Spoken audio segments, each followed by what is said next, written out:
Steering lock, ರಸ್ತೆ ಬದಿಯ ವಿದ್ಯುತ್ ಕಂಬಕ್ಕೆ ಡಿಕ್ಕಿಯಾದ ಖಾಸಗಿ ಬಸ್. ಸಮಯಕ್ಕೆ ಸರಿಯಾಗಿ ಸ್ಥಳಕ್ಕೆ ಆಗಮಿಸಿದ ಬೆಸ್ಕಾಂ ನೌಕರರು ತಪ್ಪಿದ ಭಾರೀ ಅನಾಹುತ. ಸ್ಟೇರಿಂಗ್ ಲಾಕ್ ಆಗಿ ಚಾಲಕನ ನಿಯಂತ್ರಣ ತಪ್ಪಿ ರಸ್ತೆ ಬದಿಯ ವಿದ್ಯುತ್ ಕಂಬಕ್ಕೆ ಖಾಸಗಿ ಬಸ್ ಡಿಕ್ಕಿಯಾಗಿರುವ ಘಟನೆ ಚಿಕ್ಕಬಳ್ಳಾಪುರ ಚಿಂತಾಮಣಿ ರಸ್ತೆಯ ತಿಮ್ಮಸಂದ್ರ ಬಳಿ ಸಂಭವಿಸಿದೆ.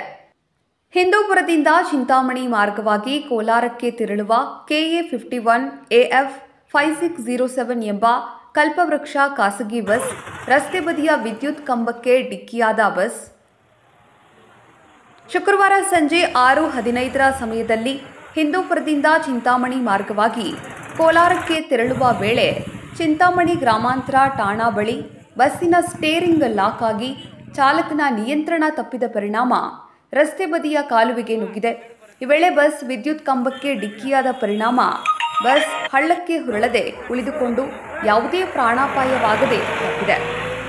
ಇನ್ನು ಬಸ್ ವಿದ್ಯುತ್ ಕಂಬಕ್ಕೆ ಡಿಕ್ಕಿಯಾದ ರಭಸಕ್ಕೆ ವಿದ್ಯುತ್ ಕಂಬ ಮುರಿದು ಬಿದ್ದು ತಂತಿಗಳು ಜಾರಿವೆ. ಇದೇ ವೇಳೆ ವಿಷಯ ತಿಳಿದ ಬೆಸ್ಕಾಂ ಅಧಿಕಾರಿಗಳು ಸ್ಥಳಕ್ಕೆ ಆಗಮಿಸಿ ವಿದ್ಯುತ್ ಸಂಪರ್ಕ ಕಡಿತಗೊಳಿಸಿದ ಪರಿಣಾಮ ಆಗಬಹುದಾದ ಅನಾಹುತವನ್ನು ತಪ್ಪಿಸಿದ್ದಾರೆ.